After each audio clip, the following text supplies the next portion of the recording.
मंत्री के रूप में गायनेकोलॉजी के कॉन्फ्रेंस में मुझे यहाँ आने का सौभाग्य मिला था और डॉक्टर्स के साथ मुझे मिलने का भी मौका मिला था और बाद में यहाँ के प्रमुख डॉक्टरों के साथ अलग से भी मिलने का सौभाग्य मिला था।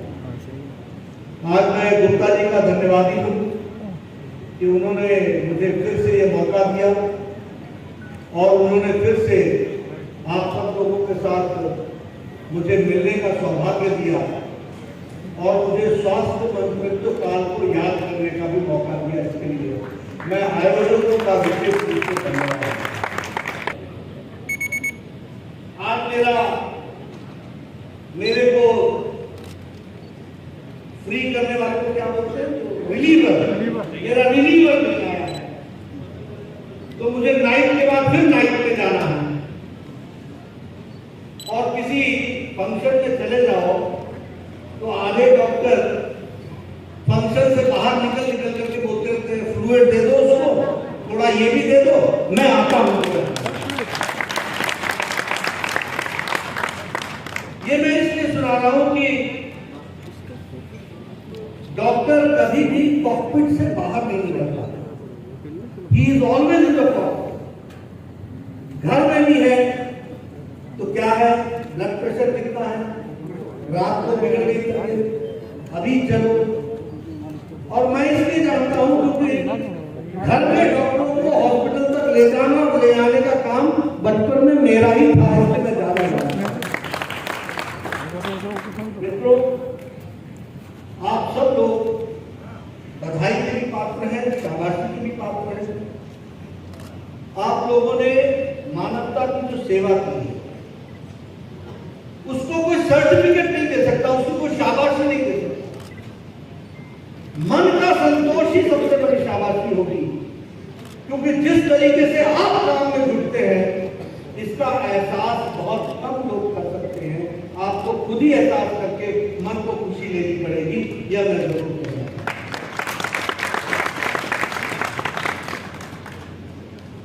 बाहर वाला क्या जाने पीपी कुछ होता क्या है,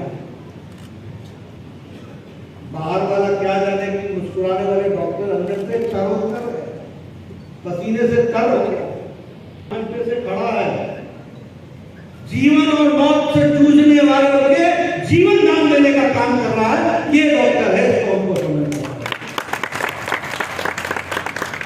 मैं स्वास्थ्य मंत्री का प्लेग आया,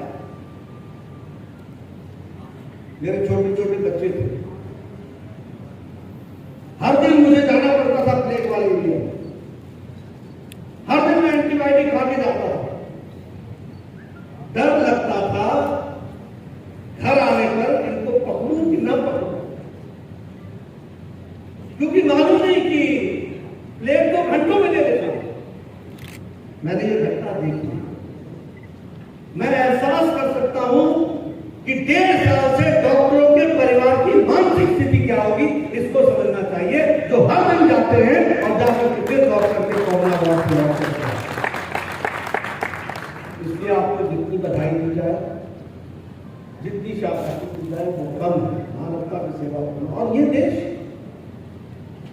देश हम कोई 2 million, 3 million, 5 million, 4 million, 6 million वाले नहीं है, हम 1.3 बिलियन वाले देश हैं और प्रजातंत्र देश है और फेडरल स्ट्रक्चर है। कोई अपनी वाणी बोलता है, कोई अपनी वाणी बोलता है, उसके बीच में हम मानवता की सेवा में जुटे हैं। इस बात को हमको समझना चाहिए। ऐसे में आप सब लोग काम में जुटे हैं, मैं आपको बधाई देना चाहता हूँ, आपको शुभकामनाएं देना चाहता हूँ। We have lost many doctors during this corona crisis. We have lost many people who fought their lives, who dedicated their lives for the humanity. और मेंटल क्राइसिस कितनी साधारण आदमी डरता है, जो डॉक्टर बेचारा कोरोना वार्ड में रहता है उसकी क्या स्थिति होती है।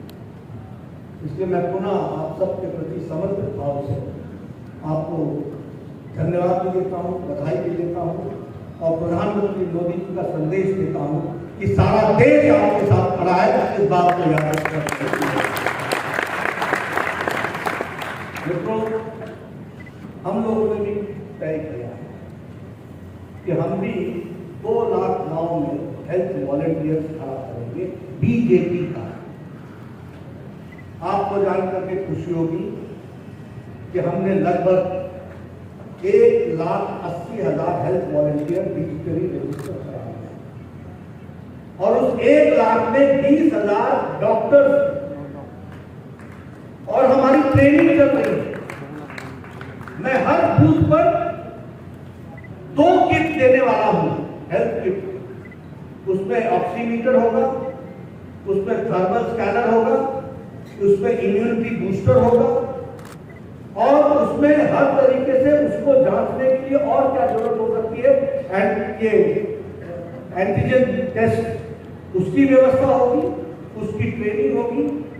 और इस अगस्त महीने तक मैं 4 लाख वॉलंटियर्स को भारतीय जनता पार्टी 2 लाख गांवों के लिए तैयार करेगी, ताकि कभी अगर कोई थर्ड वेव आए तो बीजेपी को संतोष होना चाहिए कि हमारे 4 लाख वॉलंटियर्स समय पर हेल्थ वर्कर के फ्रंटलाइन वर्कर के रूप में खड़े होकर अपने बूथ को, अपने गांव को बूस्टर दे रहे हैं, थर्मल स्कैनर लगा रहे हैं, ऑक्सीमीटर लगा रहे हैं, उनको हेल्थ के स्थान तक पहुंचा रहे हैं।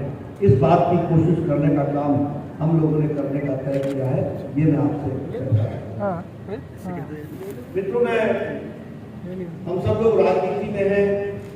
मैं चाहूंगा कि पत्रकार भाइयों का मेरे को साथ दे।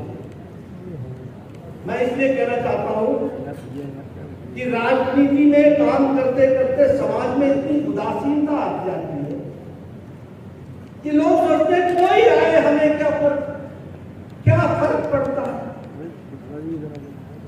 मित्रों, अच्छे लोगों के आने का और बुरे लोगों के जाने का बड़ा फर्क है, बहुत फर्क है। मैं आज सिर्फ स्वास्थ्य के बारे में बातचीत करूंगा। यही स्वास्थ्य व्यवस्था यहाँ की, यही स्वास्थ्य का काम है। आपको जान करके याद होगा 2017 में लगभग 50 लाख लोगों के बीच में हम लोगों ने हेल्थ पॉलिसी को डिस्कस किया। लगभग 50,000 से सजेशंस आए थे। उन सारे सजेशंस को समावेश करने के बाद 15 साल के गैप के बाद एक हेल्थ पॉलिसी बनाई गई थी, जिसको हम कहते हैं नेशनल हेल्थ पॉलिसी ऑफ 2017। और इस हेल्थ पॉलिसी में क्या किया गया था? पहली बार यह तय किया गया, इससे पहले हेल्थ पॉलिसी क्या थी? बीमार को ठीक करो। हम लोगों ने पॉलिसी बदल दी, कॉम्प्रिहेंसिव हेल्थ पॉलिसी बना दी। क्या थी कॉम्प्रिहेंसिव हेल्थ पॉलिसी? कि पहली कोशिश तो यह करो कि स्वस्थ आदमी बीमार ही ना पड़े, और बीमारी को ठीक करने के पहले बीमार के मन को ठीक करो और उसको तैयार करो। इस बात को हम लोगों ने कहा और इसीलिए प्रिवेंटिव, प्रोमोटिव और क्यूरेटिव हेल्थ केयर का काम शुरू हुआ। जब हम प्रिवेंटिव बोलते हैं तो प्रिवेंटिव में हम लोगों ने तय किया कि इस देश में 1.5 लाख सब सेंटर है, हेल्थ के सब सेंटर 1.5 लाख। उस 1.5 लाख हेल्थ सेंटर को 7 साल के अंदर, 8 साल के अंदर हम हेल्थ एंड वेलनेस सेंटर में बदल डालें। और हेल्थ एंड वेलनेस सेंटर का मतलब क्या होगा? कि हर आदमी का हेल्थ एंड वेलनेस सेंटर में हेल्थ प्रोफाइल करेगा। 45 साल की उम्र से बड़ा व्यक्ति का blood pressure, blood sugar, diabetes देखी जाएगी, डेंटल केयर देखा जाएगा, मेंटल केयर देखा जाएगा, उसके एलएफटी देखी जाएगी, देखा जाएगा, लिवर फंक्शन टेस्ट देखा जाएगा। और जिस किसी में भी 45 साल के बाद दिक्कत दिखेगी उसको हम रेफरल भेजेंगे रेफरल हॉस्पिटल में, ताकि टाइम सेव टाइम, समय पर उसका इलाज हो सके। इस बात को करने का हम लोगों ने तय। आज मुझे संतोष होता है और खुशी होती है कि आज 80,000 गांव में सब सेंटर पर हेल्थ एंड वेलनेस सेंटर का काम शुरू हो गया है और 2022-23 तक हम 1.5 लाख सब सेंटर तक पहुंच जाएंगे।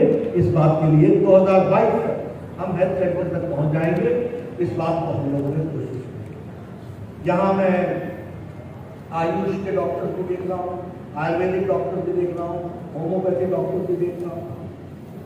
मित्रों, ये जो झगड़ा खड़ा किया, इस हेल्थ पॉलिसी ने ये झगड़ा समाप्त किया। और झगड़ा क्या है?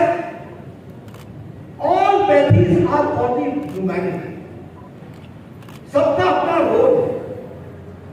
और इसलिए हम लोगों ने all India institute of medical sciences में एक आयुष ब्लॉक बनाया और आयुष ब्लॉक के साथ centre for integrated medicine all India institute of medical sciences new Delhi में।